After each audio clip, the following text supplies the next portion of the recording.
সালাম বলবেন, ইয়াকুব আলাইহিস সালামের কাছে চলে যাও। ইয়াকুব আলাইহিস সালাম বলবেন, ইয়াকুব আলাইহিস সালাম বলবেন, শীস আলাইহিস সালামের কাছে চলে যাও। এইভাবে প্রত্যেকটা পয়গম্বরের কাছে যাব। শেষ মুসা আলাইহিস সালাম বলবে, ও আল্লাহর নবীর উম্মতিরা, তোমরা শুনে নাও, শুনে নাও, কারো কাছে যাওয়া লাগবে না।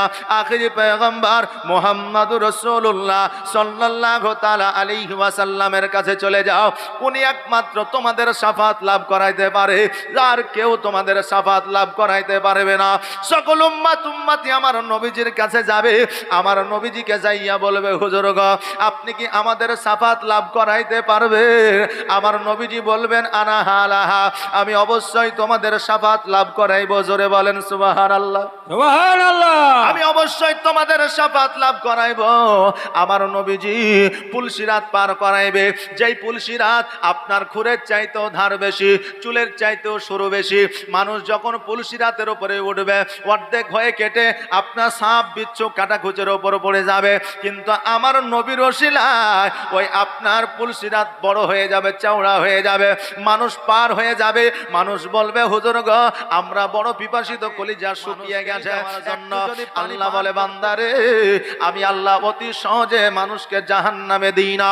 এই জন্য দিই না, সর্বসেরা করে আমি মানুষকে তৈরি করেছি পৃথিবীর মধ্যে। এই মানুষকে আমি আল্লাহ এত ভালোবাসি, এত ভালোবাসি, জগতের মধ্যে একটা বান্দাকে সবচাইতে বেশি ভালোবাসতে পারে একজনই, যার নাম হলো মা। যেই মা আপনাকে বিনা স্বার্থে ভালোবাসে, জগতের মধ্যে ভাই যদি আপনাকে ভালোবাসে, জানবেন তার মধ্যে স্বার্থ আছে। বোন যদি ভালোবাসে, জানবেন তার মধ্যে স্বার্থ আছে। ছেলে যদি ভালোবাসে, জানবেন তার মধ্যে স্বার্থ আছে। মেয়ে যদি ভালোবাসে, জানবেন তার মধ্যে স্বার্থ আছে। প্রতিবেশী যদি ভালোবাসে, জানবেন তার মধ্যে স্বার্থ আছে। আপনি বলবেন, হুজুর গো, ভাইয়ের সঙ্গে ভাইয়ের কি স্বার্থ, বোনের সঙ্গে ভাইয়ের কি স্বার্থ, ছেলের সঙ্গে বাপের কি স্বার্থ, স্ত্রীর সঙ্গে স্বামীর কি স্বার্থ? আমি বলে যাই, শোনেন, আজকে আপনার আব্বা মা যখন বিদায় নিয়ে অন্ধকার কবরে চলে যাবে, বাপের সম্পদ যেই দিন ভাগ হবে, আপনার ভাইকে যদি 1 কাঠা জমি কম দেন, 1 শতক যদি কম দেন, আপনাকে মারার জন্য লাঠি নিয়ে বের হয়ে আসবে। বোনকে যদি বোনের হক বুঝায় না দেন, আপনার সঙ্গে সম্পর্ক আসবে না, ভাই বলে পরিচয় দিবে না। আপনার স্ত্রীকে ভালোবাসবেন, সংসারে যদি 10 বছর অভাব অনটন থাকে, বিবি বলবে, স্বামী গো, তোমাকে বিবাহ করে আমার জীবনটা বরবাদ করে দিয়েছি। সন্তান যখন যুবক হবে 30 বছরের, সন্তান বলবে, আব্বা গো, আমাকে তুমি জন্ম দিয়েছো, কিন্তু টাকা পয়সা দিতে পারো না, জমি জায়গা দিতে পারো না, একটা ভালো ব্যবসা করে দিতে পারো না। আব্বা গো, সন্তান শুধু জন্ম দিলেই হয় না, আজকে সন্তান আপনাকে বলবে, প্রতিবেশী আপনাকে সুনজরে দেখবে না। যদি আপনার টাকা পয়সা না থাকে, আপনার মাথায় যদি খুশবুদার তেল না থাকে, গায়ে যদি সুন্দর পাঞ্জাবি না থাকে, গায়ে যদি খুশবু আপনার সেন্ট না থাকে, প্রতিবেশী আপনাকে দেখবে না। ও বাবা, জগতের মধ্যে যেই ভালোবাসবে, জানবেন কিছু না কিছু স্বার্থ আছে। কিন্তু মা 10 মাস 10 দিন গর্ভে রেখেছে, এর জন্য সন্তানের কাছে কোনো নাজরানা চাই নয়, এর জন্য সন্তানের কাছে পেটের আপনার ভাড়া চাই নয়। মা মুখের দুগ্ধ পান করে মানুষ করেছে, দুগ্ধের কোনো টাকা পয়সা চাই নয়। মা ছোট্ট থেকে বড় করেছে, মা কোনোদিন বলে নাই আমার দুধের ঋণ তোমাকে পরিশোধ করতে হবে। ওই মা পৃথিবীর মধ্যে একমাত্র বিনা স্বার্থে ভালোবাসনেওয়ালা।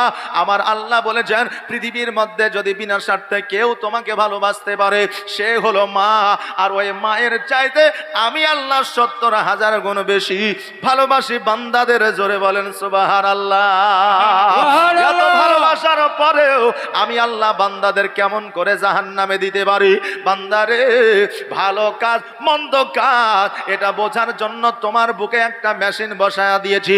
ওই মেশিন দ্বারা তুমি বুঝতে পারো কোনটা ভালো আর কোনটা খারাপ। এখন খারাপ জানার পরেও যখন খারাপ কাজে লিপ্ত হয়ে যাও, জেনা জানার পরেও জেনায় লিপ্ত হয়ে যাও, ব্যভিচার জানার পরেও তুমি ব্যভিচারে লিপ্ত হয়ে যাও, অন্যায় জানার পরেও তুমি অন্যায় লিপ্ত হয়ে যাও, তার মানে আমার জান্নাত ছাইড়া দিয়া তুমি জাহান্নামে চলে যাও। আমি আল্লাহ তোমার কর্মকে কবুল করে জান্নাতি কর্ম হলে জান্নাতে দিয়ে দিই, জাহান্নামী কর্ম হলে আমি আল্লাহ তোমাকে জাহান্নামে দিয়ে দিই। বান্দারে, আমি আল্লাহ মানুষকে অতি সুন্দর করে তৈরি করেছি। আমি আল্লাহ বান্দাদের জাহান্নামে দিতে চাই না, কিন্তু তোমরা নিজেরাই কর্ম যখন করো জাহান্নামী কর্ম, আমি আল্লাহ তোমাদের জাহান্নামে দিয়ে দিই। ও বাবাজি ভাইরা, আমরা জাহান্নামী হইল আমাদের কাছে একটা অফার আছে, আমাদের কাছে একটা সুযোগ আছে। আজকে পৃথিবীর মধ্যে অফার শুধু থাকে না, কিয়ামতের দিন আমার আল্লাহ অফার দিয়ে রেখেছে। কেমন অফার? কিয়ামতের দিন যেই দিন আপনাকে জাহান্নামী ঘোষণা করে দেওয়া হবে, আপনি আদম আলাইহিস সালামের কাছে যাবেন, আদম আলাইহিস সালামকে বলবেন, হুজুর গো, আপনি তো আমাদের আদি পিতা, আজকে আমাদের আল্লাহ জাহান্নামী ঘোষণা করেছে। ও গো আল্লাহর পয়গম্বর, আজকে আমাদের আপনি জান্নাতে নিয়ে চলুন। আদম আলাইহিস সালাম বলবে, শোনো, আমার একটা সন্তান হাবিল, আরেকটা সন্তান হলো কাবিল। একটা সন্তান কাবিল জাহান্নামে আছে, একটা সন্তান হাবিল জান্নাতে আছে। আমার নিজের সন্তান কাবিলকে আমি জান্নাতে দিতে পারি না, তোমাকে আমি জান্নাতে দিতে পারবো না। অতএব আমি আদম আলাইহিস সালাম, আমার দ্বারা সম্ভব না। তোমরা একটা কাজ করো, কাল বিলম্ব না করে, দেরি না করে তোমরা ইব্রাহিম আলাইহিস সালামের কাছে চলে যাও। ইব্রাহিম আলাইহিস সালামের কাছে যাব। ইব্রাহিম আলাইহিস সালাম বলবে, আমার দ্বারা সম্ভব না। তোমরা ইসমাইল আলাইহিস সালামের কাছে চলে যাও। ইসমাইল আলাইহিস সালাম বলবে, আমার দ্বারা সম্ভব না। তোমরা এক কাজ করো, ইউসুফ আলাইহিস সালামের কাছে চলে যাও। ইউসুফ আলাইহিস সালাম বলবেন, ইয়াকুব আলাইহিস সালামের কাছে চলে যাও। ইয়াকুব আলাইহিস সালাম বলবেন, ইয়াকুব আলাইহিস সালাম বলবেন, শীস আলাইহিস সালামের কাছে চলে যাও। এইভাবে প্রত্যেকটা পয়গম্বরের কাছে যাব। শেষ মুসা আলাইহিস সালাম বলবে, ও আল্লাহর নবীর উম্মতিরা, তোমরা শুনে নাও, শুনে নাও, কারো কাছে যাওয়া লাগবে না। আখিরি পয়গম্বর মুহাম্মদুর রাসূলুল্লাহ সাল্লাল্লাহু তাআলা আলাইহি ওয়াসাল্লামের কাছে চলে যাও। উনি একমাত্র তোমাদের শাফাত লাভ করাইতে পারে, আর কেউ তোমাদের শাফাত লাভ করাইতে পারবে না। সকল উম্মতি আমার নবীজির কাছে যাবে। আমার নবীজিকে যাইয়া বলবে, হুজুর গো, আপনি কি আমাদের শাফাত লাভ করাইতে পারবে? আমার নবীজি বলবেন, আনা হালাহা, আমি অবশ্যই তোমাদের শাফাত লাভ করাইব। জোরে বলেন সুবহানাল্লাহ, সুবহানাল্লাহ। আমি অবশ্যই তোমাদের শাফাত লাভ করাইব।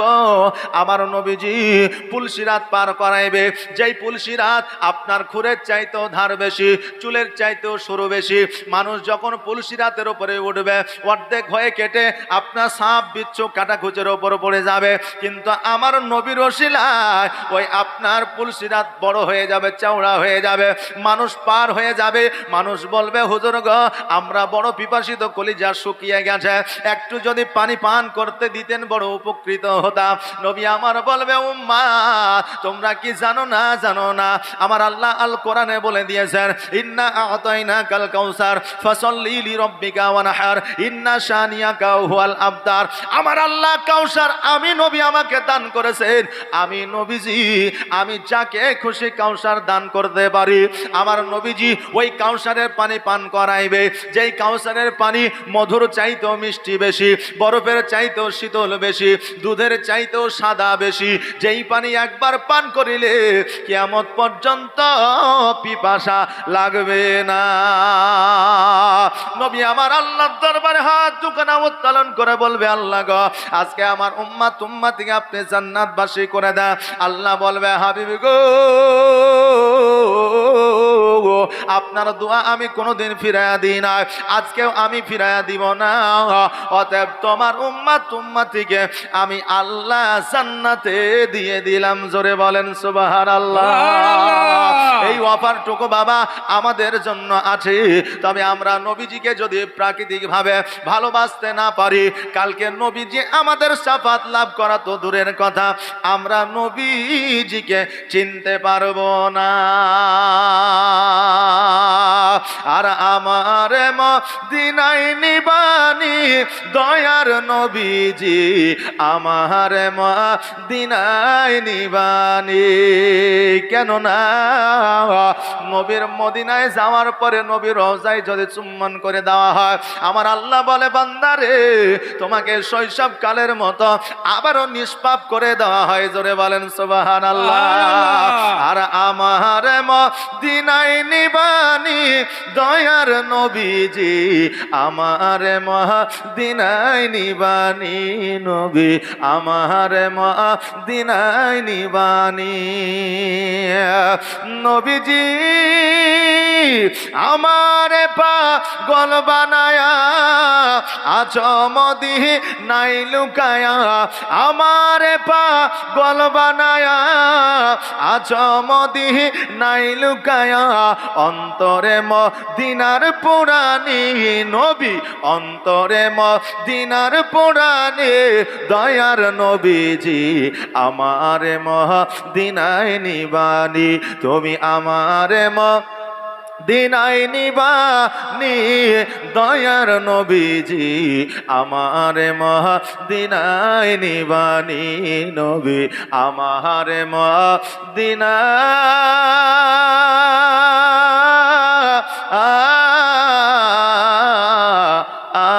নিবানি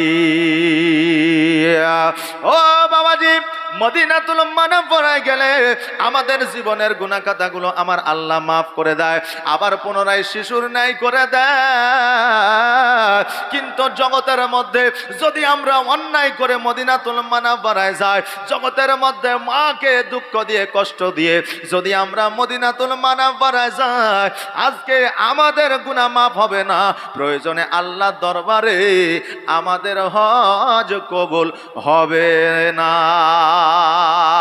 ওয়াইস করনি রহমাতুল্লাহ আলাইহি উনি একজন আমার নবীজির প্রেমিক ছিলেন ওই নবীর প্রেমিককে যখন আমার নবীজি একটা জুব্বা মুবারক উপহার দিলেন ওই জুব্বা মুবারক খানা হযরতে ওমরে ফারুক আমিরুল মুমিনিন রাদিয়াল্লাহু তাআলা আনহু ওই জুব্বা খানা নিয়ে এসে আমার হযরতে ওয়াইস করনির হাতে দিলেন ওয়াইস করনি বলে এই আমিরুল মুমিনিন আজকে তোমার শরীর থেকে যে খুশবুটা আসে ওই খুশবুটা মদিনার খুশবু পাওয়া যায় ওমরে ফারুক বললে কেমন করে বুঝলে বলে আমার নবীকে প্রতিনিয়ত প্রতিদিন স্বপ্নের মাধ্যমে দেখি আর আমার নবীর গা থেকে যে খুশবুটা আসে ওই খুশবুটা তোমার শরীর থেকে পাওয়া যায় অতএব আমি জানলাম বুঝলাম তুমি মদিনা থেকে এসেছো আজকে জুব্বাটা আমাকে দিয়েছ ওমর বলল ওয়াইস করনি আজকে নবীকে তুমি এত ভালোবাসো আজকে নবীর সঙ্গে এত ইশক আছে তোমার তবুও কেন একবার সোনার মদিনায় গেলে না আমার নবীর সঙ্গে প্র্যাকটিক্যালে দেখা করলে না আমার ওয়াইস করনি বলেছিল আমি কেমন করে মদিনায় যাব আমার বাড়িতে আমার বৃদ্ধ মা রয়েছে যেই মা খাইতে পারে না যেই মা রান্না করতে পারে না যেই মা বাথরুমে যেতে পারে না যেই মা উঠে বসতে পারে না আমি ওই মাকে ছাড়িয়া যদি সোনার মদিনায় যাইতাম আমার নবীজি খুশি হইতো আমার নবী খুশি হইলে আমার আল্লাহ খুশি হইতো আর আমার আল্লাহ যদি খুশি হইতো আমার মদিনা যাওয়াও যা না যাওয়াও তা এই জন্য আমি মাকে ছাড়িয়া সোনার মদিনায় যাই না আমার মাকে ভালোবাসার কারণে মায়ের সেবা করার কারণে আমার আল্লাহ আমার হজ কবুল করে নিয়েছে আমার নবী আমাকে সাক্ষাৎ দিয়েছে আমি মায়ের জন্য সোনার মদিনায় যাই না কারণ হইল আজকে মায়ের কদমে পড়ে থাকিয়া আমি হজের সব হাসিল করেছি আজকে এই মাকে ভুলিয়া আমাকে কষ্ট দিয়া যদি আমি সোনার মদিনায় যাইতাম আমার হজ আল্লাহর দরবারে কবুল হইতো না আর যার সাথে নাই আর যার মধ্যে নাই নবীর ভালোবাসা আর যার সাথে আর যার নাই নবীর ভালোবাসা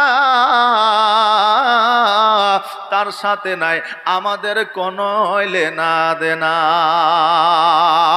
যে নবীকে ভালোবাসে না যে নবীকে সঠিকভাবে সম্মান করে না ইজ্জত দেয় না আমরা আহলে সুন্নাত আল জামাতের মানুষ আমাদের তাদের সঙ্গে কোনো সম্পর্ক থাকবে না এই জন্য থাকবে না কারণ তাদের সঙ্গে সম্পর্ক থাকিলে কিয়ামতের দিন তাদের সঙ্গে আমাদের কিয়ামত মতো হবে।